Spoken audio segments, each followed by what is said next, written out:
अस्सलाम वालेकुम। This is me Sarmajad Khan. और जैसे कि आपको पता है कि इससे पहले वाली वीडियो में हमने क्वेश्चन नंबर जो है 4 सॉल्व किया था, एक्सरसाइज 5.9 का। अब हम क्वेश्चन नंबर 5 जो है वो सॉल्व करेंगे। क्वेश्चन नंबर 5 में आपके पास 3 इक्वेशंस गिवन है, ठीक है। और इससे पहले जो सवाल आप करते थे उसमें आपके पास 2 इक्वेशन होती थी।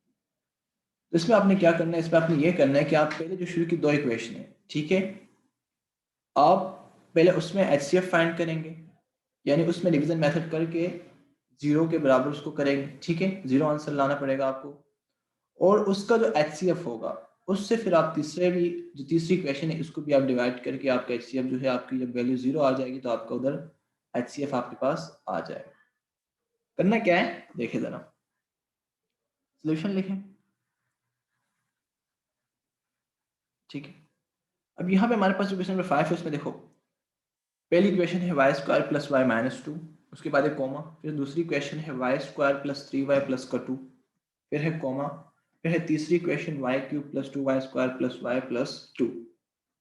आपने जो शुरू के 2 इक्वेशन आपके पास है, इसमें जो आपके पास बड़ी वैल्यू है वो अंदर डिविडेंड की जगह पे आएगी और छोटी वैल्यू बाहर। चलिए मैं ज़रा डिवाइड का सैंपल दूँ, ठीक है। अब यहाँ पे देखो, यहाँ पर आपके पास छोटी वैल्यू कौन सी है, ये पहली इक्वेशन जो आपके पास है ये स्मॉल है, तो ये y square plus y minus two, इसे आपने डिवाइजर की जगह पे लिख दिया। और जो दूसरी इक्वेशन है वाई स्क्वायर प्लस का 3y और प्लस का 2, इसको आपने लिखा डिविडेंड की जगह। वो आपने इन दोनों को डिवाइड करना है, और तब तक डिवाइड करना है जब तक कि इसका आंसर जीरो ना आ जाए। जैसे ही जीरो आएगा तो आपके पास एचसीएफ आ जाएगा, ठीक है। और उसी एचसीएफ से आप फिर थर्ड इक्वेशन को भी डिवाइड करके आपके पास दोनों में जो है एचसीएफ यानी हाईएस्ट कॉमन फैक्टर की वैल्यू आ जाएगी।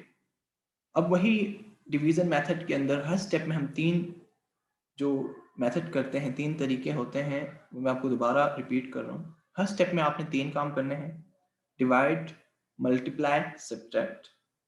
डिवीजन आपने इस तरीके से करनी है कि जो डिवीजन की फर्स्ट टर्म होती है, देखो ये फर्स्ट टर्म क्या होते हैं, देखो जो ये वाई स्क्वायर है ये एक टर्म, प्लस फिर वाई दूसरी टर्म, फिर माइनस का टू, ये तीसरी टर्म। जो पहली टर्म है, इस तरह डिविडेंड की भी तीन टर्म्स हैं, तो जो पहली टर्म होती है उसको आप हमेशा डिवाइजर की पहली टर्म से डिवाइड करते हैं। जब भी स्टेप चल रहा होगा, जो पहली टर्म होगी वो डिवाइजर की पहली टर्म से डिवाइड होगी, ठीक है। अब यहाँ पे आपके पास जो डिविडेंड है वो वाई स्क्वायर है और डिवाइजर भी वाई स्क्वायर है, तो आप क्या करेंगे, पहले डिवाइड करना है, तो वाई स्क्वायर को वाई स्क्वायर से डिवाइड करेंगे तो वाई स्क्वायर कट जाएगा, आपके पास आ जाएगा 1। अब इस 1 को आप यहाँ क्वाड्रेंट की जगह, देखो ये क्वाड्रेंट की जगह होती है, यहाँ आप लिख देंगे। अब इस डिवाइड करने के बाद हम क्वाड्रेंट की जगह पे लिखते हैं, फिर हम इस 1 को मल्टीप्लाई करेंगे डिवाइजर से, तो 1 जब वाई स्क्वायर से मल्टीप्लाई हो जाएगा तो वाई स्क्वायर आ जाएगा, ठीक है। 1 वाई स्क्वायर से वाई स्क्वायर, प्लस का प्लस तो प्लस, 1 वाई से होगा तो वाई आ जाएगा, और प्लस माइनस माइनस, 1 टू ज़ा 2। अब आपने किया क्या, आपने डिवाइड कर लिया, अब आप करेंगे मल्टीप्लाई। मल्टीप्लाई करने के बाद, मल्टीप्लाई भी कर लिया बल्कि, ठीक है। अब आप करेंगे सब्ट्रैक्ट, पहले डिवाइड हुआ, फिर मल्टीप्लाई किया 1 को डिवाइजर से, और अब करेंगे सब्ट्रैक्शन। सब्ट्रैक्शन में जो नीचे वाली वैल्यूज होती हैं उनके साइन चेंज होते हैं, ये अगर प्लस में है तो माइनस, ये अगर प्लस में है तो माइनस, ये अगर माइनस में है तो प्लस। अब ये दोनों तो आपस में कट जाएंगे क्योंकि प्लस माइनस था तो कट गया।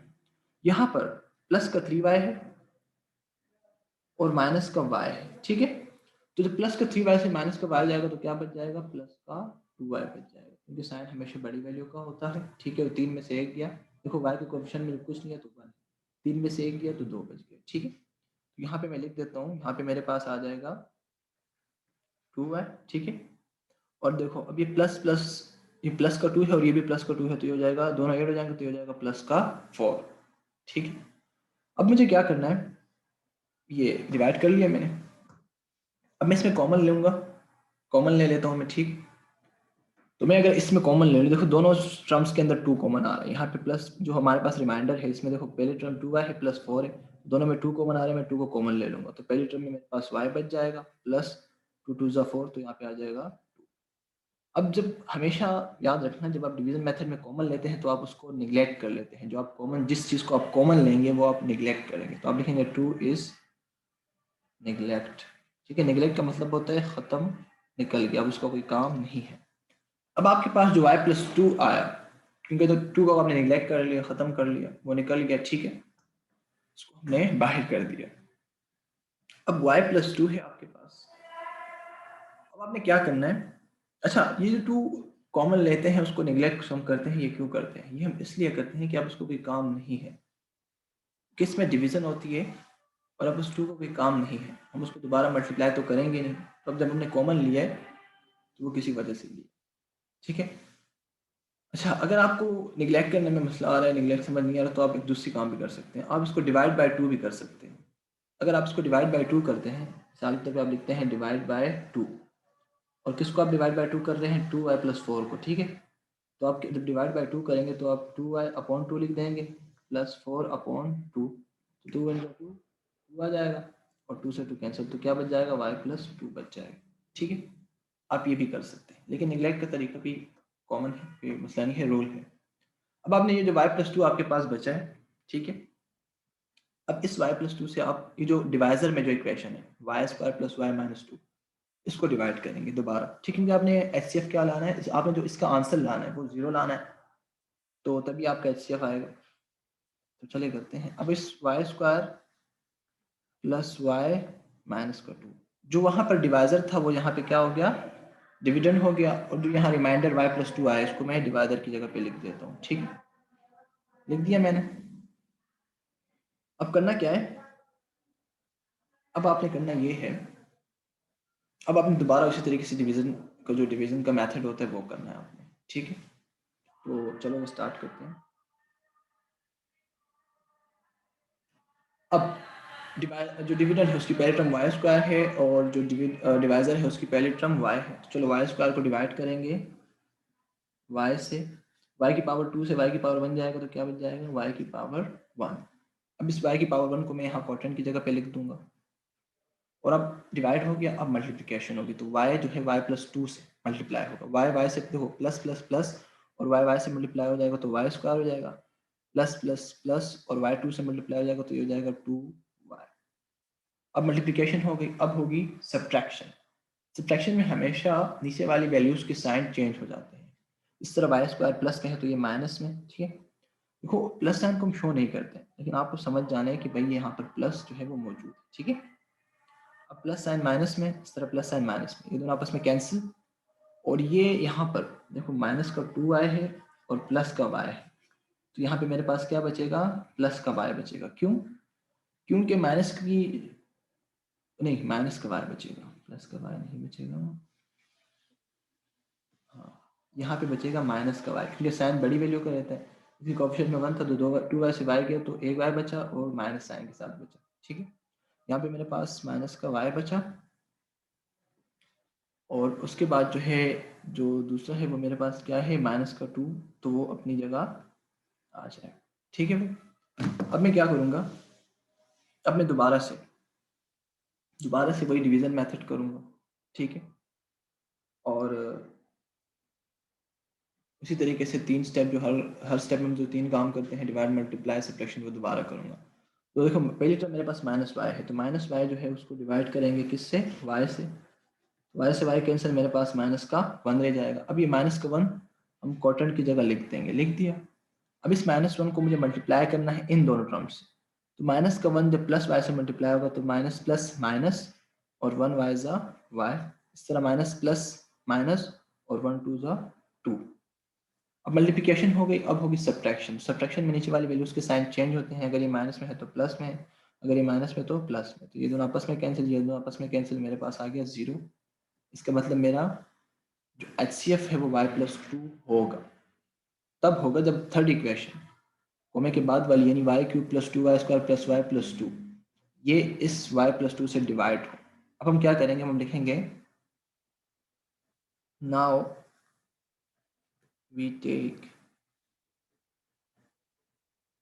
इक्वेशन 3, ठीक है। अब इक्वेशन 3 को हम टेक कर रहे हैं, सही है, इस वाली इक्वेशन को, जो लास्ट वाली इक्वेशन है, ऐसे कर लेते हैं, हम लिख देंगे now we take last equation, ठीक, ठीक है। तो अब लास्ट इक्वेशन में भी हमने डिवीजन मेथड ही करना है। तो अब जो हम लास्ट इक्वेशन को डिवाइड कराएंगे वो इसी y+2 से करेंगे, क्योंकि जब दो इक्वेशन हमारी हमने सॉल्व की उसका आंसर 0 आया, तो लास्ट इक्वेशन भी y+2 से जब हम डिवाइड करेंगे तो उसका आंसर भी 0 ही आएगा। ठीक है, तो चलो करते हैं। अब जो मेरे पास इक्वेशन जो जिससे डिवाइड करेंगे, यानी जो डिवाइज़र है वो मेरे पास y+2 है, और जिसको डिवाइड कराना है यानी जो डिविडेंड है वो मेरे पास है थर्ड इक्वेशन, यानी आखिरी इक्वेशन जो लास्ट वाली है वो y3, ठीक है, प्लस उसके बाद है 2y² प्लस का y, ठीक है, और आया गया प्लस का 2। ये सबसे लास्ट वाली इक्वेशन है। ठीक है, अब मुझे इस इक्वेशन को क्या करना है, डिवाइड कराना है इस y+2 से। चलो स्टार्ट करते हैं। सबसे पहला काम वही है, डिवाइड, और डिविडेंड के पहला टर्म यानी y³ को डिवाइड करेंगे y से, डिवाइजर के पहले टर्म से। तो y³ जब डिवाइड होगा y² से, ठीक, y की पावर 3 से y की पावर 2 जाएगी, y की पावर 1 रह जाएगी। अब इस y को हम यहाँ क्वाड्रेंट की जगह पे लिख देंगे। ठीक है, लिख दिया। अब हमने करना क्या है, अब हम इसको इससे मल्टीप्लाई करेंगे। जब y से मल्टीप्लाई हो जाएगा तो ये हो जाएगा y², ठीक है, और प्लस प्लस प्लस, तो प्लस प्लस प्लस, और y2 से मल्टीप्लाई हो जाएगा तो ये हो जाएगा 2 का y। हो गया भाई। अब हमने क्या करना है, अब हमने सब्ट्रैक्शन करनी है। क्या करना है, सब्ट्रैक्शन। ठीक है, सब्ट्रैक्शन में हमेशा क्या होता है, नहीं नहीं डोमिनिक मसला हो गया, अच्छा अच्छा डोमिनिक इशू आ गया। वेट, दोबारा से करते हैं। हमने करना क्या है, हमने पहली टर्म जो हमारे पास थी डिविडेंड की वो y³ थी, उसको हमने डिवाइजर के पहले टर्म यानी y से डिवाइड कराना है। पहले डिवाइड फिर मल्टीप्लाई फिर सब्ट्रैक्शन करते हैं ना। तो डिवाइड में होता क्या है, जो डिविडेंड की पहली टर्म यानी y³ होगी उसको डिवाइड करेंगे डिवाइजर की पहली टर्म यानी y से।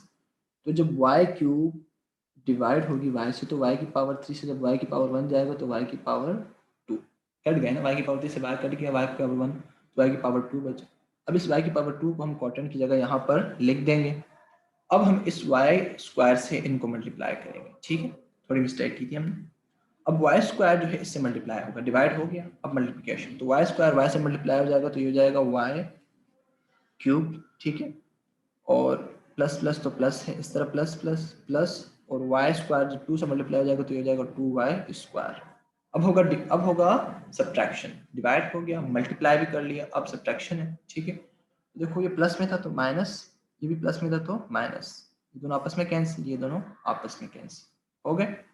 अब हम ये जो बच गए हैं वो लिख देते हैं, हम y लिख देंगे और प्लस का 2 लिख देंगे। ठीक है, अब हम दोबारा डिवाइड करेंगे, सही है। तो y, ये पहली टर्म जो है y है, जो रिमाइंडर में हमारे पास है पहली टर्म y है और डिविजर भी y है, तो चलो y से y को पहले डिवाइड करेंगे। ठीक है, कर जाएंगे तो क्या बचेगा 1। अब इस 1 को, प्लस का 1 है तो हम +1 यहाँ लिख देंगे, क्वाड्रेंट में हमने +1 लिख दिया। ठीक है, प्लस का 1। अब इस +1 को मल्टीप्लाई करेंगे इस डिविजर से, डिवाइड हो गया, मल्टीप्लिकेशन, +1 जब प्लस y से मल्टीप्लाई होगा तो y वन ज़ा y, प्लस का प्लस तो प्लस, शुरू में हम शो नहीं करते हैं, अगर पहले कोई वैल्यू हो फिर शो करते हैं। इस तरह प्लस का 1 +2 से होगा तो प्लस प्लस प्लस, और 1 2 ज़ा 2, मल्टीप्लिकेशन हो गई, अब सब्ट्रैक्शन होगी सिंपल। तो ये प्लस में था तो माइनस, ये प्लस में था तो माइनस, दोनों कैंसिल, ये दोनों कैंसिल, आ गया 0। इसका मतलब ये है कि हमारा जो HCF है, हाईएस्ट कॉमन फैक्टर है, वो y+2 ही है। ठीक है, मैं लिख देता हूँ HCF = y+ का 2, और ये हो गया मेरा answer. Thank you so much.